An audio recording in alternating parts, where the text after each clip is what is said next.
નમસ્કાર દર્શક મિત્રો, મંતવ્ય ન્યૂઝમાં તમારું સ્વાગત છે। તમામ મહત્વના સમાચારો સાથે હું છું પ્રિન્સ અને સમાચારની શરૂઆત કરીએ તો સ્માર્ટ સિટી અમદાવાદની વરસાદે તસવીર બદલી નાખી છે। મહત્વના સમાચાર કે જ્યાં ઈસનપુર વિસ્તારમાં હજુ પણ પાણી ભરાયેલા જોવા મળ્યા છે।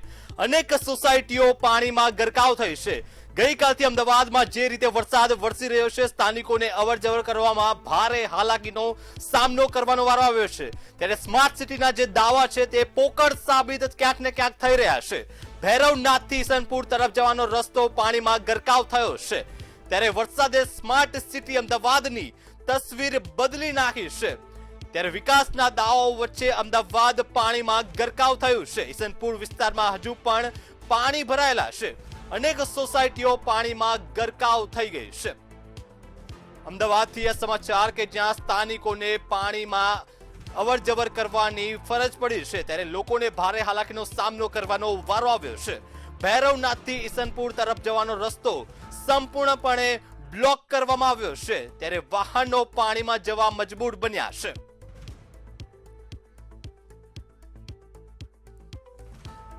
ત્યારે વધુ માહિતી સાથે અસરગ્રસ્ત વિસ્તારમાંથી સંવાદદાતા અનિતા પરમાર લાઈવ જોડાઈ ગયા છે। અનિતા, ભારે વરસાદે ક્યાંક ને ક્યાંક અમદાવાદ સિટીની તસવીર બદલી નાખી છે। આપ કયા વિસ્તારમાં છો, ત્યાં કેવી સ્થિતિ છે હાલ? પ્રિન્સ, અત્યારે હાલ જે પ્રમાણે આ 2 દિવસથી વરસાદ વરસી રહ્યો છે અને ગઈકાલે રાતથી મેઘરાજાએ જે ધમાકેદાર બેટિંગ કરી છે એના પગલે અમદાવાદની સુરત આખી બદલાઈ ગઈ છે। અમદાવાદનો એવો કોઈ વિસ્તાર બાકી નથી કે જે જગ્યાએ પાણી ભરાયેલા ના હોય। અત્યારે હાલ આપણે ઈસનપુર વિસ્તારમાં છે અને ઈસનપુર વિસ્તારમાં તમે જોઈ શકો છો કે હું નાવમાં બેસેલી છું અને નાવમાં બેસીને એક સ્થળેથી બીજા સ્થળે જઈ રહી છું। આનું કારણ એ છે કારણ કે અહીંયા લગભગ કમર જેટલા પાણી ભરાયેલા છે, કમરસમાં પાણી ભરાયેલા છે, જેના કારણે થઈને અહીંના જે સ્થાનિકો જે છે એ લોકોનું જનજીવન અમે પહેલા તો તમને બતાવી રહ્યા છે। આ સોસાયટીમાં જેટલા પણ ઘરો તમે જોઈ રહ્યા છો, આ તમામ ઘરો પાણીમાં ગરકાવ થયેલા નજરે પડી રહ્યા છે। લોકોનું જે અનાજ પાણી હોય, આ બધી જ વસ્તુ, ઘરની તમામ સામગ્રીઓ હોય, આ બધી જ વસ્તુ જે છે તે બગડી ચૂકી છે। અહીંના સ્થાનિકો જે છે તે અવર જવર કરવા માટે થઈને આ રીતની એક નાવ છે તેનો ઉપયોગ કરી રહ્યા છે, કારણ કે કોઈ મેડિકલ ઇમરજન્સી આવે તો ઘરની બહાર નીકળી ના શકાય તેવી પરિસ્થિતિ છે। ત્યારે જેમની નાવમાં હું બેસી છું, જેમણે આ જુગાડ અપનાવ્યો છે અને અમદાવાદ મ્યુનિસિપલ કોર્પોરેશનને એક કહેવાય છે કે ઉદાહરણ પૂરું પાડ્યું છે કે જો તમે કંઈ નહીં કરો તો અમારે તો કંઈ કરવું પડશે। તો આપણે એના જે સ્થાનિક છે એમની જોડે વાત કરીશું। મોટા ભાઈ, પહેલા તો આ નાવ કેમ બહાર કાઢવી પડી? નાવ એટલા માટે કાઢવી પડી કારણ કે કોઈ બી ગવર્મેન્ટ તરફથી કોઈ બી કામની સપોર્ટ મળતો નથી। ઇમરજન્સી માટે અમે બોટ એટલા માટે લાગી, કોઈને બી કઈ બી જરૂર પડે પર્સનલાઇઝ કોઈના ડિપેન્ડન્સી ના રહેવું પડે એટલા માટે અમને સારું જે વચ્ચે કોઈની ઇમરજન્સી, મેડિકલ ઇમરજન્સી હોય તો બી આ કામ લાગે અને કોઈ બી આપણે જે રહેવાસી છે બીજાને કોઈને તકલીફ થાય કે આ પ્રોબ્લેમ છે કે વર્ષોથી ચાલી આવ્યો છે।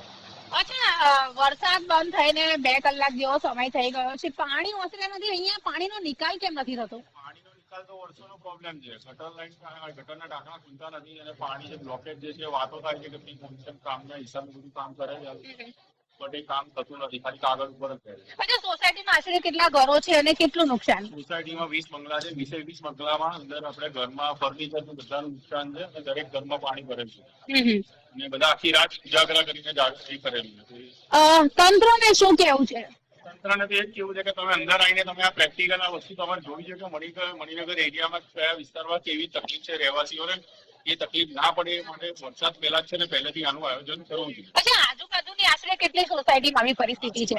4 સોસાયટીમાં આવી સેમ તકલીફ છે। સૌથી વધારે તકલીફ તો ઈશ્વરવાડ સોસાયટીમાં છે અને બીજી જે ભૈરવનાથમાં આગળ ગણેશ પાર્કમાં પાણીના વરસાદના અવિરતના હિસાબે પાણીનો કોઈ નિકાલ થતો નથી। અચ્છા, કેટલું નુકસાન છે આખી સોસાયટીમાં? ફર્નિચર જે ગ્રાઉન્ડ ફ્લોર ઉપર રહે છે બધાનું ઓવરઓલ નુકસાન જ છે અને આ દર વર્ષનો પ્રોબ્લેમ છે અને પાણીનો નિકાલ થતો નથી અને બધા હેરાનગી થાય છે। નાના છોકરાઓ, નાના બાળકો, એને બી તકલીફ પડે, કઈ બી વસ્તુ ઇમરજન્સી હોય તો અડધી રાત્રે જવું પડે, એ બધી તકલીફો હોય છે। ચોક્કસથી પ્રિન્સ, તમને બતાવીએ કે અમારે પણ આવી રીતે નાવમાં બેસીને એક જગ્યાએથી બીજી જગ્યાએ જવું પડે તેવી પરિસ્થિતિ છે।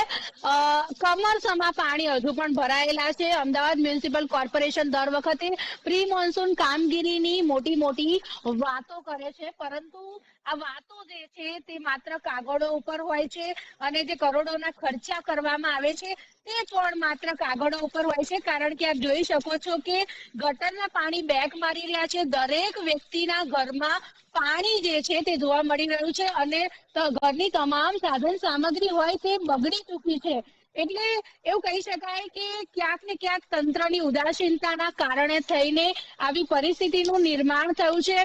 અને આ જે સોસાયટી આપ જોઈ રહ્યા છો, આ ઈશ્વર પાર્ક સોસાયટી છે ને, ઈશ્વર પાર્ક સોસાયટીનું આખો નજારો અમે તમને બતાવી રહ્યા છે કે લગભગ 10 થી 15 જેટલા ડુપ્લેક્સ અહીંયા છે અને તમામ ડુપ્લેક્સનું જે પ્લસ ફ્લોર તમે જોઈ શકો છો, તમામ જગ્યાએ અત્યારે હાલ આ પાણી ભરાઈ ગયા છે. દરેક ઘરના લોકો જે છે તે લોકો હેરાન પરેશાન થઈ રહ્યા છે. આપણે બીજા એક સ્થાનિક છે એમની જોડે પણ વાત કરવાનો પ્રયત્ન કરીશું.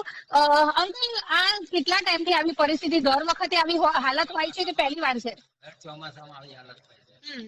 ઘેર સુધી પાણી ભરાઈ જાય છે. મુશ્કેલ પડી જાય છે. આવવા જવામાં તકલીફ પડે છે. ઘરોમાં પાણી ઘૂસી જાય છે. ઘરમાં નુકસાન આવી ગયું છે. ફર્નિચર સામાનનું બધું નુકસાન આવી ગયું છે. જે રીતે એમણે કહી રહ્યા છે કે ફર્નિચરનું ખૂબ જ નુકસાન છે, સામાન ખૂબ જ ખરાબ થઈ ગયો છે, અનાજ પાણી બગડી ગયા છે અને આવી સ્થિતિમાં લોકો રહી રહ્યા છે. ખરેખર અમદાવાદ મ્યુનિસિપલ કોર્પોરેશને અહીંયા આવવાની જરૂર છે અને આ લોકો કઈ પરિસ્થિતિમાં રહી રહ્યા છે એ પણ જોવાની જરૂર છે. ત્યારે ખાસ જો વાત કરવામાં આવે તો પ્રિન્સ, જે રીતની આ સ્થિતિ અમે તમને બતાવી રહ્યા છે, આવી જ પરિસ્થિતિમાં અહીંના લોકો જે છે તે રહી રહ્યા છે અને છેક સુધી અમે તમને આ નજારો બતાવી રહ્યા છે. આખી સોસાયટી જે છે તે પાણીમાં ગરકાવ થયેલી જોવા મળી રહી છે.